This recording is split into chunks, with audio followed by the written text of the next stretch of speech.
Bonjour à tous, de McDonald's. Donc aujourd'hui, vidéo cuisine, vidéo pâtisserie plus précisément. C'est une recette que j'ai choisi de faire. Cette fois, c'est pas un défi recette donné par Steven. Donc aujourd'hui, j'ai décidé de faire un biscuit roulé.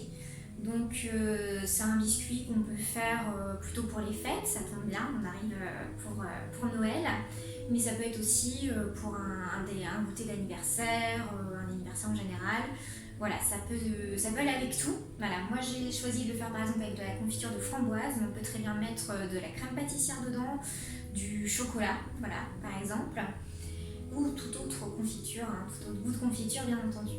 Alors, aujourd'hui, comme c'est une recette un peu particulière, pâtisserie veut dire des choses bien précises. Et donc là, aujourd'hui, je vais vous présenter un petit peu le matériel que je vais utiliser. Donc, vous aurez besoin d'un fouet, une cuillère, assez grande, vous verrez pourquoi, une spatule type Maryse, voilà, ça va être quand on va prendre pour les blancs d'œufs, pour éviter de les casser, pour bien les incorporer, et voilà, pour éviter de casser le blanc d'œuf.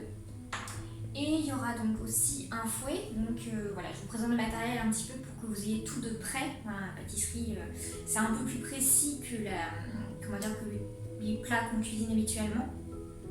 Et donc après, pour la recette, c'est une recette pour 4 personnes. Donc pour cela, j'ai 2 œufs, 50 g de maïzena, 50 g de sucre. Et donc pour la confiture, à peu près 100 g.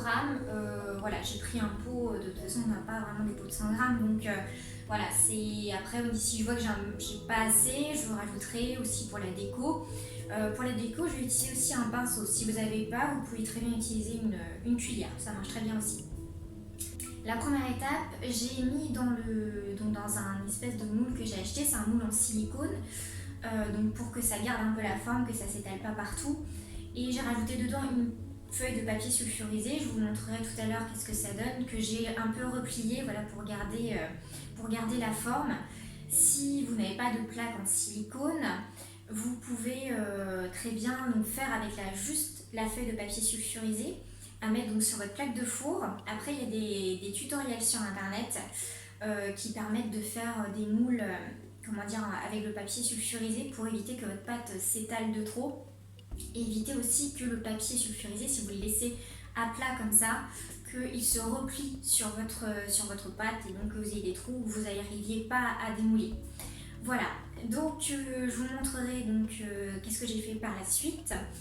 Dans la première étape, voilà, il y a donc préparer le moule, donc c'est première étape mais en préambule, on va dire, de la recette. Donc il y a préparer le moule, mais il y a aussi donc préparer le four, donc le thermostat 4-5. Voilà, selon la température de votre four, si vous avez vraiment un four qui ne cuit pas du tout, éventuellement 5-6. Si le thermostat ça ne vous parle pas, et bien en fait un thermostat c'est 30 degrés. Donc en fait là moi j'ai pas vraiment de thermostat, enfin c'est pas indiqué thermostat pour mon four. Donc ce que j'ai fait, j'ai mis à 120 degrés parce que je sais qu'il cuit vraiment bien.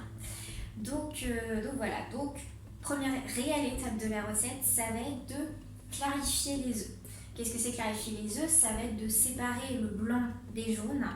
Pour cela, j'ai pris un petit bol. Pensez toujours quand vous faites même des omelettes, que vous faites autre chose avec des œufs, de bien prendre un petit bol à côté. Comme ça, vous pouvez casser vos œufs au fur et à mesure, vérifier qu'il n'y a pas de petits morceaux de coquille, que vos œufs, il n'y a pas de problème. Voilà, c'est mieux que d'avoir votre plat et puis zut, ou alors j'ai tous mes œufs dedans et puis en fait j'ai un petit morceau de coquille avec mon dernier œuf que je rajoute. Donc voilà, c'est peut-être un petit peu pratique.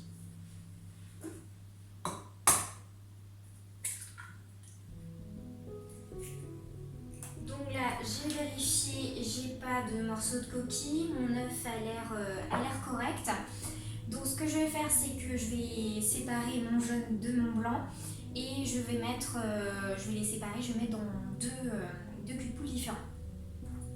Pour cela, je prends une grande cuillère et je vais aller récupérer délicatement mon jaune. Voilà, il peut y avoir un petit restant de blanc qui qui restent accrochés, donc allez-y délicatement jusqu'à ce que ça se, en faisant glisser pour que le blanc se sépare voilà, du jaune.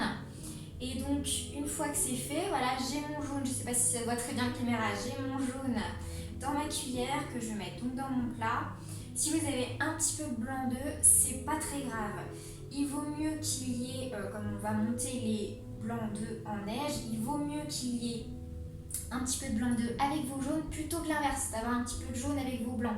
Le fait d'avoir un petit peu de jaune dans vos blancs pourrait faire que vous n'arriviez pas à monter correctement vos blancs en neige. Voilà.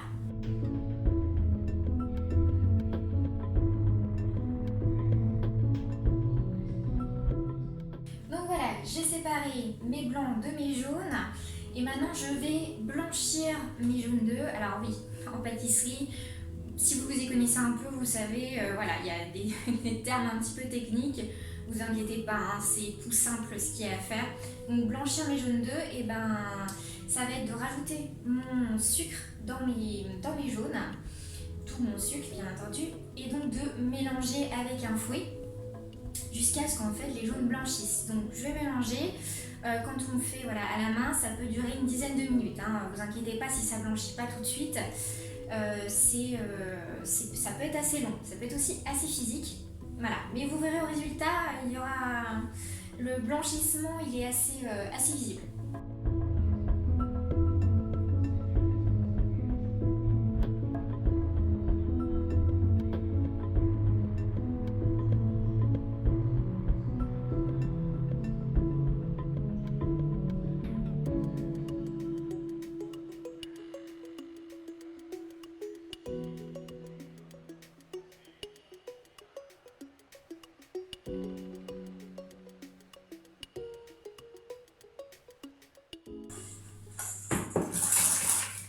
Donc je fais une petite pause pour reposer un peu mon mât. Ça me permet de vous dire que voilà, si vous voyez pas de fouet éventuellement, vous pouvez faire avec une cuillère en bois. Voilà, ça va être peut-être un peu plus long, encore un peu plus physique, mais bon, on peut toujours s'adapter et on peut toujours tout faire. Si vous avez le moindre souci, hein, même sur d'autres recettes, n'hésitez pas à demander si vous n'avez pas le matériel adéquat. Éventuellement, on pourra vous donner des petites astuces pour avoir, voilà, pour donner des astuces pour changer de matériel voilà, que vous n'auriez pas.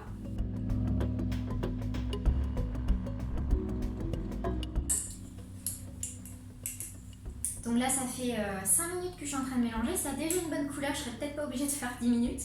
Voilà, je vais vous montrer ce que ça donne à la caméra. Voilà, c'est pas tip top, hein. Toujours pareil, on est en confinement, donc donc je fais avec mon téléphone. Donc la qualité du son et de la caméra, voilà, c'est peut-être pas vraiment optimal, mais bon, on fait avec ce qu'on a. J'espère que le calendrier de l'Avent et puis les vidéos vous auront plu quand même. Et que voilà, c'est pas fini, que ça continuera à vous plaire. Donc voilà, ça va faire 7-8 minutes que je mélange. Voilà, c'est assez intense. Ça va être vraiment une très bonne couleur, je vais venir vous montrer ça tout de suite. Avant ça, je vous fais un petit rappel, c'est toujours pratique. Prévoyez, qu'importe la recette que vous faites, hein, de la pâtisserie ou pas, peut-être plus avec de la pâtisserie, mais prévoyez toujours une petite assiette à côté. Parce que quand vous avez des cuillères avec des petites choses qui coulent, des petites choses un petit peu sales, et ben pour éviter d'en foutre un petit peu trop partout, et ben vous pouvez poser en attendant, hein. C'est une petite astuce comme ça, hein, toute bête, mais bon, ça peut aider. Donc voilà, ça a une belle petite couleur. Bon, ça rend pas aussi bien que j'aurais aimé que ça rende, voilà, avec la lumière, et encore j'ai mis vraiment sous la lumière de ma hotte. Mais voilà, ça vous permet de voir le petit rendu, qu'est-ce que ça veut dire de blanchir des jaunes d'œufs. Donc voilà, ça vous permet d'avoir un petit visuel. Donc pour la suite de la recette, je vais ajouter toute ma maïzena dans mes œufs blanchis et je vais mélanger.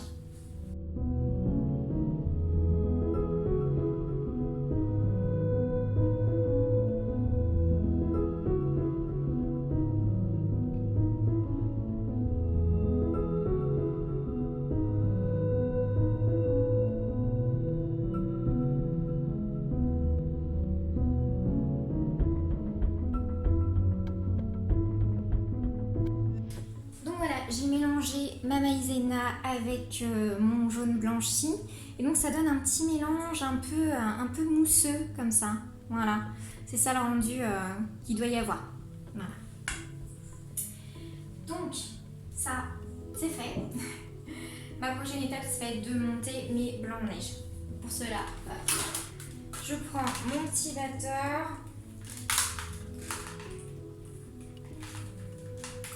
Si vous n'avez pas de batteur, toujours pareil, vous pouvez faire ça avec un fouet. Je vous rassure, ce sera beaucoup plus facile que de blanchir des jaunes d'œufs. Et normalement, c'est pas, surtout avec 2 blancs d'œufs, ça prend pas trop de temps.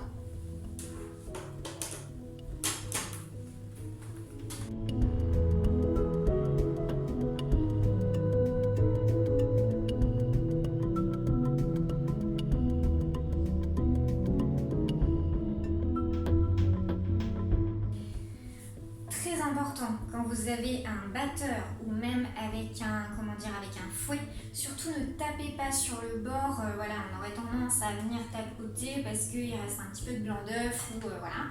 Surtout ne le faites pas parce que ça risque de casser vos blancs de neige. Donc quand c'est comme ça, et ben tant pis, on secoue un petit peu, on va frotter avec une cuillère si c'est un fouet, mais là hop, je tape pas dessus et j'enlève délicatement. Voilà, je secoue peut-être un petit peu, mais voilà. Faire très attention, ce serait dommage de casser mes jolis blancs en neige. Je précise aussi, éviter pour cette recette en tout cas, de trop monter vos blancs en neige. Il faut éviter qu'ils soient trop fermes, parce qu'après ce serait un petit peu compliqué pour le manipuler dans la recette. Donc voilà, ça a cette tête là, voilà, donc c'est bien monté, ça glisse un peu, mais bon voilà, ils sont quand même un peu costauds. Alors, donc, on passe au final à l'une des dernières étapes de la recette, en tout cas pour faire la pâte. On va venir ajouter les blancs d'œufs, donc très délicatement dans les jaunes d'œufs blanchis. Alors pour ça, il y a une petite technique pour venir éviter de casser vos blancs en neige. On vient enrober, voilà, on vient enrober avec la préparation le blanc en neige. Alors c'est pour ça que c'est pratique de le faire avec une maryse. Ça peut se faire avec une cuillère en bois aussi, hein. Et donc ça permet donc d'éviter de casser donc vos blancs d'œufs, voilà, vos blancs montés en neige, faire délicatement. Ça vaut pour toutes les recettes que vous avez avec des blancs en neige. Voilà, de bien incorporer délicatement. Voilà, vous pouvez éventuellement utiliser une petite partie, éventuellement un quart de votre blanc d'œuf au début pour délayer un petit peu plus, mélanger un petit peu plus et délayer un peu plus votre préparation. Mais après, voilà, bien veiller à y aller délicatement. Pas forcément doucement, hein, on peut le faire assez rapidement, hein, parce que, voilà, comme je vous l'ai dit, la pâtisserie, au final, c'est assez sportif. Donc on peut le faire assez rapidement, mais voilà, vraiment cette notion d'enrobage du blanc d'œuf.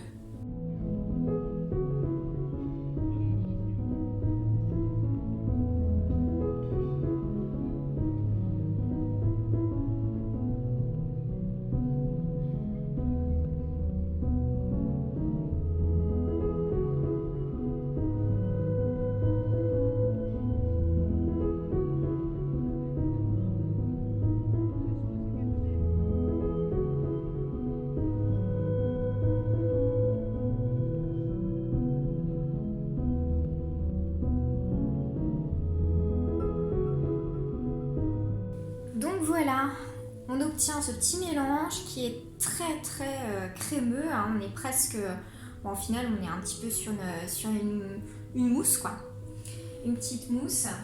Alors là ça me permet de vous préciser que bien entendu là ma pâte est nature, mais vous pouvez déjà en fait la parfumer. Vous pouvez mettre un petit peu de chocolat en poudre, de la vanille pour lui donner peut-être une petite couleur, mais aussi lui donner un goût en fait à votre pâte au-delà en fait de votre garniture.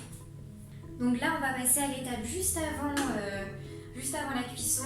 On va étaler notre pâte sur notre petit moule. Alors j'ai oublié de vous préciser que si vous n'avez toujours un petit peu de papier sulfurisé, ça aide toujours, mais si vous n'avez éventuellement pas de plaque de four ou pas de plaque aussi en silicone, vous pouvez éventuellement utiliser un couvercle de boîte à gâteaux assez grand, d'une vingtaine de centimètres largeur et longueur. Voilà, ça peut être une petite technique pour tenir votre gâteau.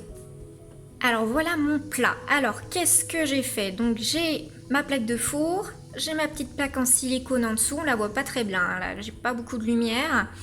Et donc dessus qu'est-ce que j'ai fait? J'ai pris un papier sulfurisé que vous voyez, j'ai replié un petit peu les bords, j'ai tournicoté les coins, voilà, pour que ça tienne, pour que ça fasse un espèce de moule. Et j'ai sucré aussi mon papier sulfurisé pour éviter que ma pâte accroche. Donc ce qu'on va faire là, c'est que je vais mettre ma pâte sur mon papier sulfurisé et puis on va enfourner tout ça.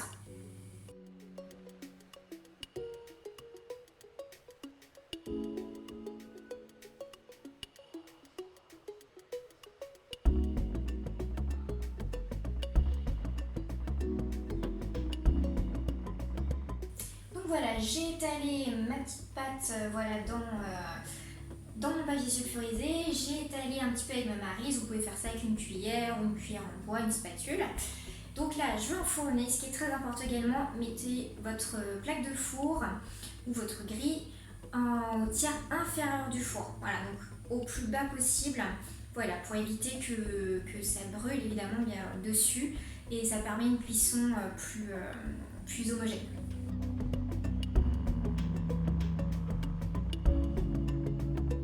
Donc là j'ai mis ma pâte au four, donc là j'ai mis exactement 7 minutes. Alors pourquoi 7 minutes? Parce que ma pâte est très fine, voilà, elle va cuire très vite.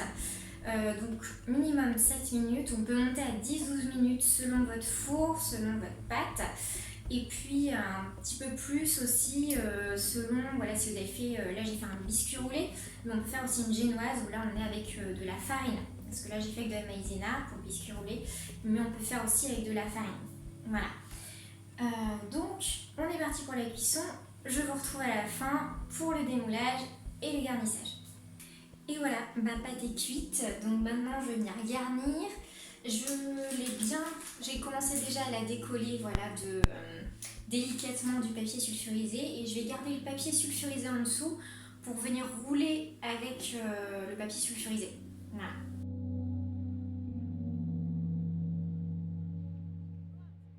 Si vous entendez un petit bloc-bloc, c'est parce que j'ai mis mon repas du soir à chauffer.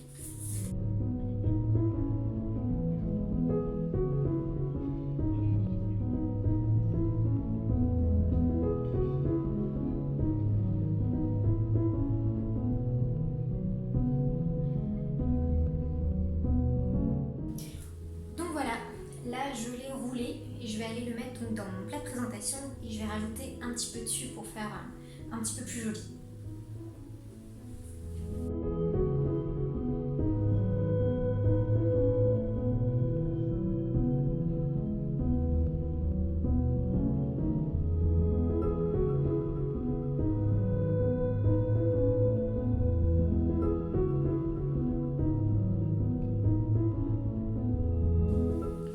Et voilà, ma bûche est prête. Donc voilà, elle est toute... elle est simple, au niveau de la déco non plus, on n'est pas sur quelque chose d'extrêmement joli. Mais voilà, c'est...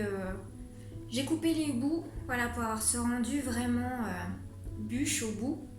Voilà, donc si vous voulez faire une présentation un peu différente, un peu plus jolie, voilà, là ça va être vraiment pour un dessert plutôt en semaine, hein, pas avoir une occasion particulière. Voilà, si vous voulez une recette... si vous voulez des décos un peu plus particulières, vous pouvez mettre des petites décos, comment dire, toutes faites en sucre glace, voilà, du chocolat éventuellement. Voilà, donc vous aurez la photo aussi sur Instagram, donc n'hésitez pas à aller faire un petit tour. Et puis ben moi je vais continuer mon repas du soir qui commence à bien être sympathique aussi. Et puis on va goûter tout ça. Kinavo!